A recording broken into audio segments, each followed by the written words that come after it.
रात के करीब 3 बजे थे। मैं एक छोटे से शहर के सुनसान रेलवे स्टेशन पर अकेला खड़ा था। ठंडी हवा चल रही थी और दूर कहीं उल्लू की आवाज सुनाई दे रही थी। प्लेटफॉर्म पर कोई नहीं था, बस एक पुराना बल्ब धीमी रोशनी में टिमटिमा रहा था। मेरी ट्रेन आने में अभी भी आधा घंटा बाकी था। मैंने अपनी घड़ी देखी और पास की बेंच पर बैठ गया। स्टेशन की दीवारों पर पुरानी फटी हुए पोस्टर लगे थे और हर तरफ सन्नाटा पसरा था। तभी मेरी नज़र प्लेटफॉर्म के आखिरी छोर पर गई। वहां एक आदमी खड़ा था, सफ़ेद कपड़े पहने, एकदम शांत। पहले तो मैंने सोचा कि कोई यात्री होगा, लेकिन फिर ध्यान दिया कि वह अजीब तरह से खड़ा था, बिल्कुल सीधा, बिना हिले डुले।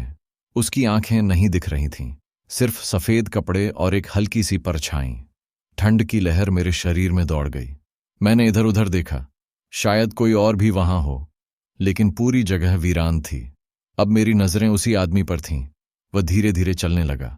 उसके कदमों की कोई आवाज नहीं आ रही थी। मेरी धड़कन तेज हो गई। मैंने अपने हाथों को मसला, शायद यह सब मेरा भ्रम हो।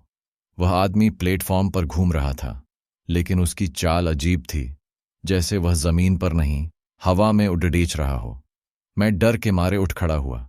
तभी प्लेटफॉर्म के पास लगे एक खंभे से एक बूढ़े चौकीदार ने मुझे देखा। वह धीरे धीरे मेरी तरफ आया और फुसफुसाते हुए बोला, उसे मत देखो। मैं सन्न रह गया। कौन? मैंने हकलाते हुए पूछा। वही, सफेद कपड़ों वाला, बूढ़े ने कहा। उसका चेहरा डर से सूख चुका था। मेरा दिल जोर जोर से धड़कने लगा।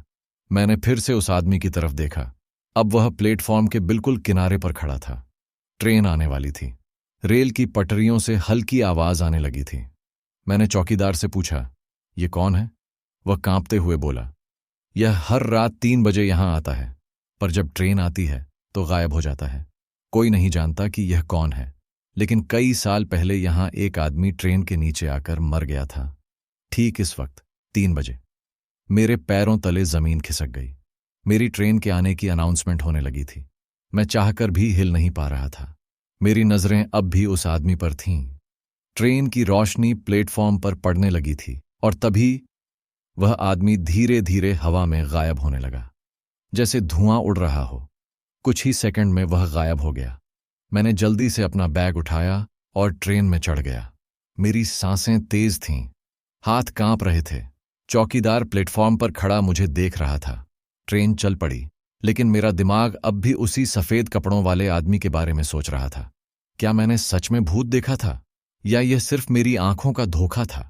लेकिन चौकीदार की बातों और उस आदमी के